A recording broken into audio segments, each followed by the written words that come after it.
My name is Amy, and 7 years ago, I married Brian. I thought we shared the same dreams and goals. We moved into my beautiful apartment on the top floor of a tall building with an amazing view that always took my breath away. I worked as the head of the finance department at a trading company, and my career was really taking off. Brian's mom, Lauren, lived nearby and often visited us. From the start, she made it clear she didn't like my career-focused lifestyle. "A woman's place is at home," she'd say with a disapproving look. "You should be taking care of your husband, not running off to work every day." I tried to stay calm, smiling and nodding when Lauren went on about what a good wife should do. But inside, I was frustrated. I had told Brian from the beginning that I wanted to focus on my career before we had children, and he had agreed. But as time went on, I saw him slowly changing his mind, likely because of his mom's influence. One evening, after a long day at work, I came home to find Brian and Lauren sitting at our dining table, talking quietly. They stopped talking as soon as I walked in, and I felt uneasy. "Amy," Brian said, looking tense. "We need to talk." I dropped my bag and sat down, feeling nervous. Lauren spoke first. "Amy, dear, we're worried about you. All this work, it's not good for you. You're neglecting your home and your husband. When are you going to think about having kids?" I took a deep breath, trying to stay calm. "Lauren, Brian, and I already talked about this. We agreed to focus on our careers first, then consider starting a family." Brian shifted uncomfortably in his seat. "Amy, maybe it's time to reconsider. We're not getting any younger and Mom's right. The apartment's messy, and I'm tired of eating takeout every night." I couldn't believe what I was hearing. "Brian, are you serious? We talked about this. You know how much my job means to me? More important than your family's?" Lauren cut in sharply. I stood up, my chair scraping loudly on the floor. "My job is how I'm building a future for us, for our family." "I thought you understood that, Brian." I stormed off to our bedroom and locked the door behind me. I lay on the bed, staring at the ceiling. I couldn't shake the feeling that this was just the start of my problems, and I had no idea how right I was. The next morning, I left for work before Brian woke up. In the elevator, I made a promise to myself. I wouldn't let anyone, not even Brian, stop me from reaching my goals.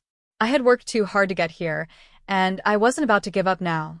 I arrived at the office earlier than usual and stayed late into the night, determined to prove myself. My hard work didn't go unnoticed. A few hours later, my secretary buzzed in. "Mrs. Alexander, the president would like to see you in his office." My heart raced as I made my way to the top floor. Mr. Timothy, our company's president, was known for his sharp business skills and his way of surprising employees. "Amy, come in," he said when I knocked on his door. "Have a seat."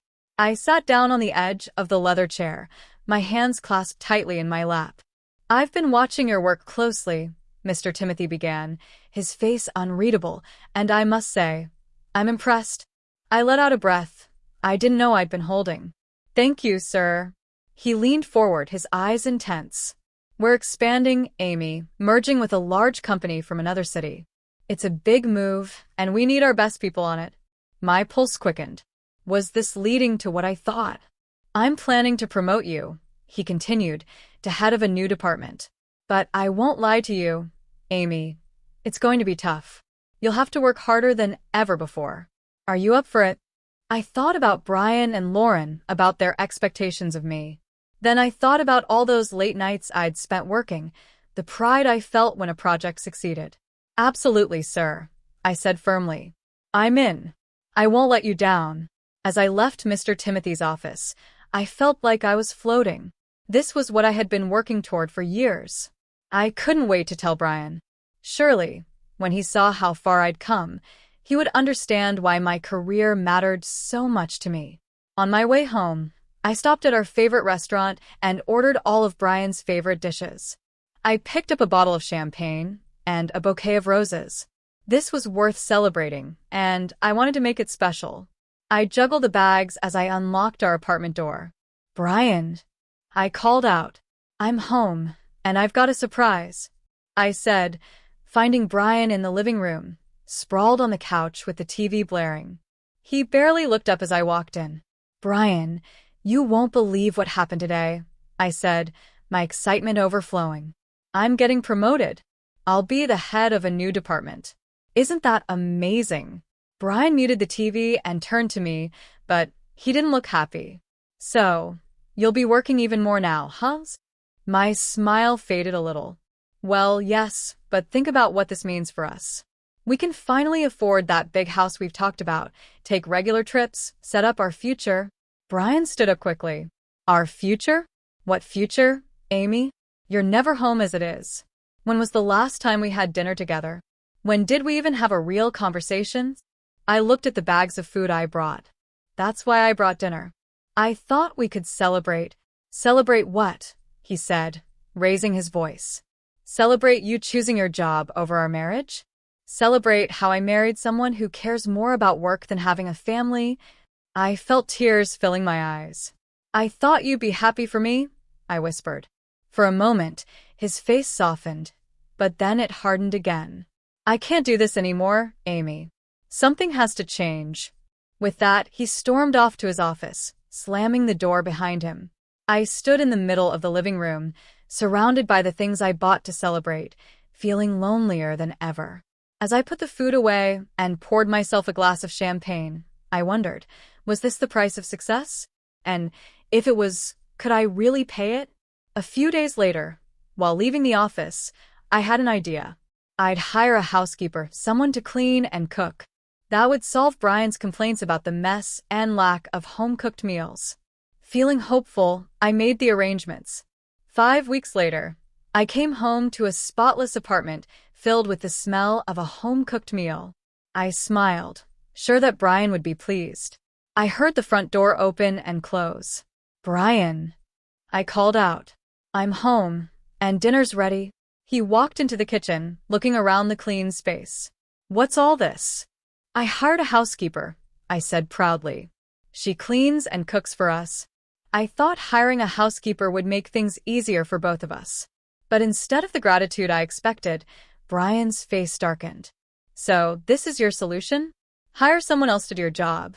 he asked. "That's not fair," I replied. "I'm trying to find a balance." "Balance?" Brian laughed bitterly. "Is that what you call this? Tell me, Amy, now that you've found a replacement for yourself in the kitchen, are you going to find a replacement for yourself in our bed too?" I felt like I'd been slapped. "How dare you?" I said quietly. "I've done nothing but try to make our life better, and this is how you react." Brian turned away. "I'm going out. Don't wait up." The door slammed behind him, leaving me alone in the spotless kitchen, with the untouched dinner going cold on the table. Over the next few days, Brian and I barely spoke. I threw myself into work, focusing on the upcoming merger. Dealing with spreadsheets and financial reports was easier than dealing with the mess my personal life had become. Then, one rare Saturday when I didn't have to go into the office, I decided to make an effort. I spent the morning cooking Brian's favorite meals, set the table with our best dishes, and even wore the dress he bought me for our last anniversary. When Brian came home, I greeted him with a smile. "I thought we could have a nice dinner together," I said, trying to keep my tone light. "Just the two of us." Brian looked at me for a moment, then nodded silently. My heart leapt. Maybe this was the fresh start we needed. I was just about to serve the appetizer when the doorbell rang. Confused, I went to answer it. There, standing in the hallway, was Lauren. "Lauren?" I said, surprised. "We weren't expecting you." "Oh, I was in the neighborhood and thought I'd drop by," she said, pushing past me into the apartment. "Brian, darling, there you are." I watched helplessly as my carefully planned romantic dinner turned into a family gathering. Lauren took over the conversation, slipping in little comments about my housekeeping and my lack of maternal instincts. "You know," she said, pouring herself more wine, "in my day, a woman knew her place was in the home. We took pride in taking care of our husbands and raising our children." I stood up quickly. "I think it's time for dessert," I said, escaping to the kitchen. I leaned against the counter, trying to calm myself down, but I could still hear Lauren talking in the dining room. "Brian, darling, you need to talk some sense into her. A woman's duty is to her family first. Everything else comes second." I closed my eyes, fighting back tears. This wasn't the life I had imagined. I had a successful career, a beautiful home, but I was starting to wonder, at what cost? As I listened to Lauren's endless talk about traditional family values, I began to wonder if I had made a huge mistake somewhere along the way. One evening, I came home later than usual, still thinking about the day's meetings. As I opened the door, I froze. Scattered across the living room floor were baby clothes, tiny onesies, miniature socks, and even a small pair of shoes. "Brian," I called out, my voice shaky. "What's all this?" He walked out of the bedroom with an odd look on his face. "Oh, Mom brought those over. She thought it might help you get in the mood." I picked up a tiny t-shirt, my hands trembling. In the mood for what, exactly? "For starting a family, of course," Brian said, like it was the most natural thing. "Amy, we're not getting any younger. It's time we seriously thought about having kids." That evening, I silently put away the baby clothes, my mind spinning. Was I being selfish? Was my ambition ruining my marriage? The next morning, I woke up to find more baby items placed around the apartment, a rattle on the coffee table, a baby book on my nightstand, a high chair in the kitchen. This had Lauren written all over it. I tried to ignore them, but new items seemed to appear every day, as if the apartment was slowly turning into a nursery, whether I wanted it or not. One night, I came home to find Lauren sitting on our couch, flipping through a parenting magazine. "Lauren," I said, unable to hide my irritation. "I didn't know you were coming over." She looked up with a sweet smile. "Oh, Amy dear, I hope you don't mind. Brian said I could wait here for him. He just went out to get some groceries." I nodded stiffly and went to the bedroom to change. When I came back, Lauren was standing by the window, looking out at the city skyline. "You know, Amy," she said, still looking out the window, "a view like this is wasted on just 4 people. Imagine how lovely it would be to have a child toddle up to this window, little hands pressed against the glass, eyes wide with wonder." A headache started to form. "Lauren, I appreciate your concern, but Brian and I will decide when we're ready for children." She turned to face me, her eyes hard. "And when will that be, Amy?" "When you've worked yourself into an early grave. When it's too late." I opened my mouth to respond, but just then, Brian walked in, his arms full of grocery bags. He looked between us, sensing the tension. "Everything okay here?" he asked carefully. Lauren's tone changed instantly. "Oh, everything's fine, darling. I was just having a little chat with Amy about family planning." Brian's eyes lit up. "Really? That's great. I knew you'd come around, Amy," Brian said. I felt trapped, outnumbered. I need some air," I mumbled, grabbing my coat and rushing out of the apartment. A few weeks later, I came home exhausted after a long day. The sight that met me stopped me in my tracks. There was Lauren, wandering around our living room in fluffy pink pajamas. "What's going on here?" I demanded, my voice rising. Brian stepped out from the kitchen, looking defiant. "I've decided Mom is going to live with us. You're always at work, always away. I'm tired of being alone." I couldn't believe what I was hearing. "You decided this without even talking to me? When are you ever here to talk about anything?" Brian snapped back. I looked at Lauren, who was watching us with a smug smile. "You can't stay here, Lauren. This is my home." Brian's face darkened.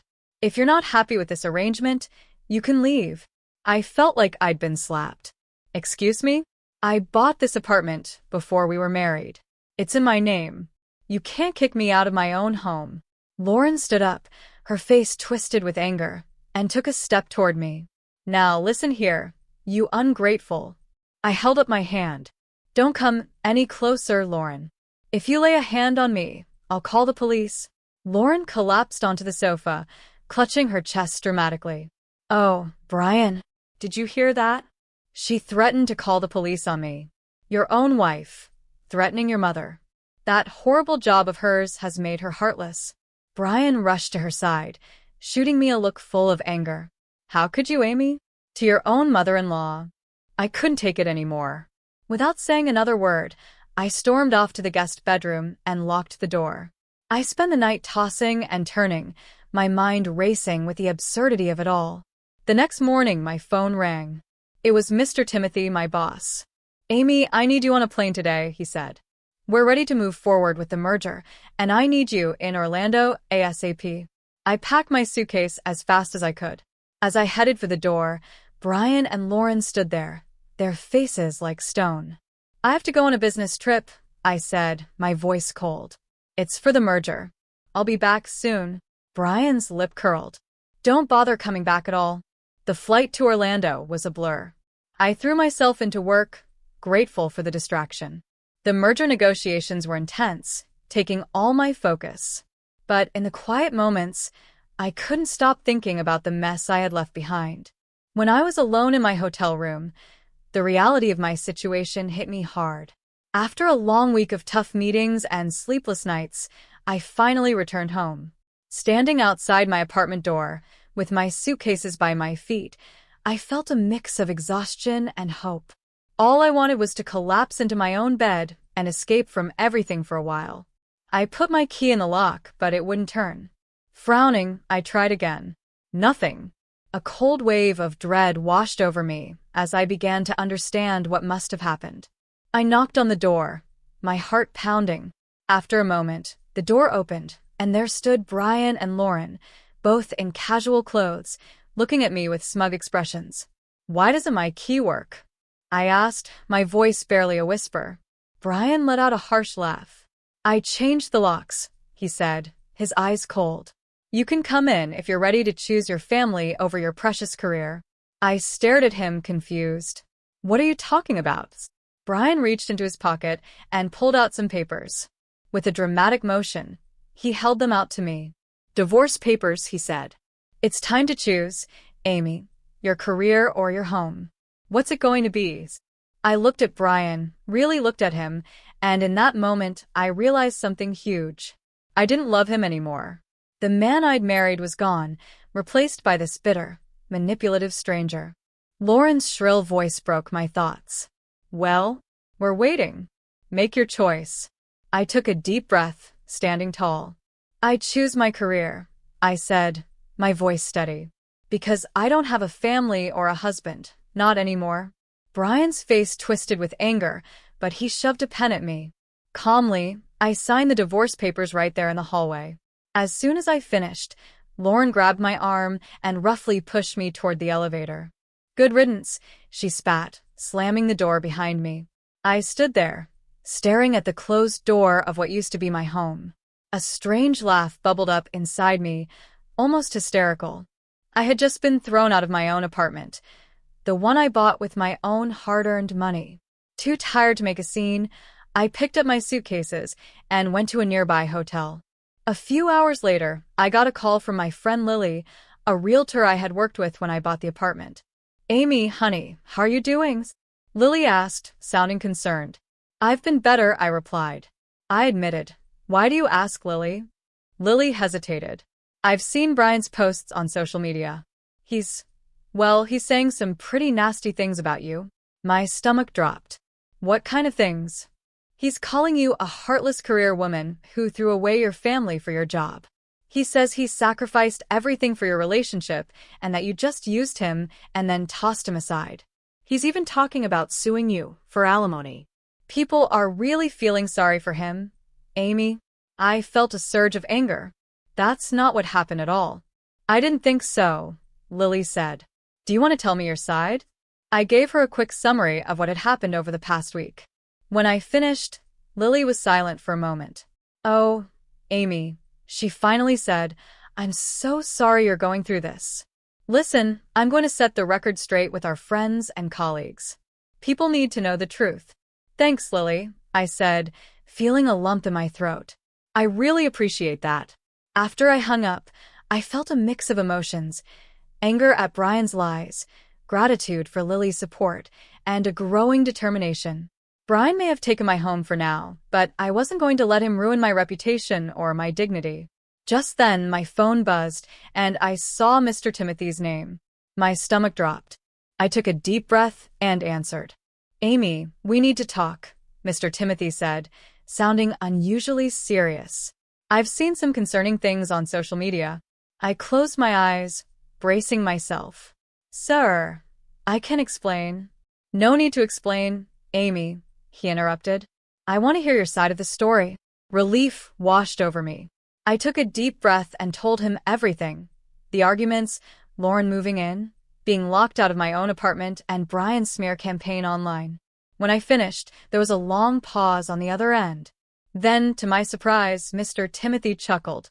Amy, do you really think I'd believe that nonsense your ex is posting? He said. I know you. I've seen your dedication and work ethic. Don't let this shake your confidence. You have every right to defend yourself, and I want you to know that the company is behind you. Tears of relief filled my eyes. Thank you, sir. You don't know how much that means to me. A couple of days later, my phone pinged with a social media notification. Brian was doing a live broadcast from my apartment. Curious, I tapped on the video. There was Brian, grinning at the camera, with a film crew behind him. Hey, everyone, he said, excitedly. Big news. We're about to start a major renovation on our apartment. The crew from will be here in 2 weeks to transform this place.